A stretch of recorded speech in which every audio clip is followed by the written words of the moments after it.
You know, I have a friend that once told me that his grandmother would always say that no matter how flat the pancake is, there are always two sides.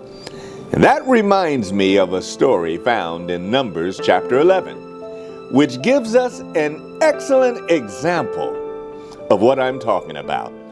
I want you to imagine Israel as being married to Christ in the desert. And one day on her way to the promised land, her brand new home, she accuses God of not providing her with what she needs. And so she says in verse 13, "Give us meat to eat."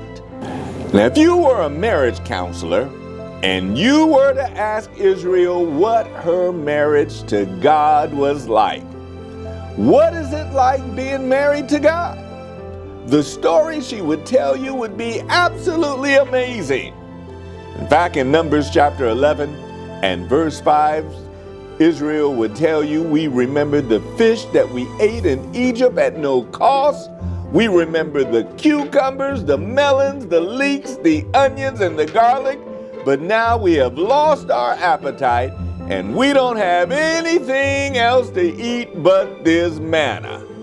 And in fact, in verse 18, she would say, "If only we had meat to eat, we were better off in Egypt." Now, as you're listening to this story, you might think you were listening to a real objective story, assuming you didn't know the rest of the story. In fact, if you were Israel's marriage counselor, you'd have to ask, who is this husband of yours? And why did he bring you out into the middle of the luxury of Egypt, into this hot, snake-infested desert? What in the world was he thinking of? Your husband, the Lord, seems very selfish, negligent, and even abusive.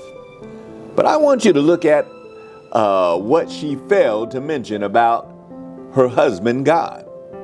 She remembers the onions and the garlics in Egypt, but she forgot about making bricks with no straw. She remembers the melons, but she forgot about her slaughtered babies. She remembers the cucumbers in her teeth, but she forgot about the whip on her back. She remembers the fish, but she forgot about her slavery and her tears. So I want you to remember that no matter how flat the pancake is, there are always two sides.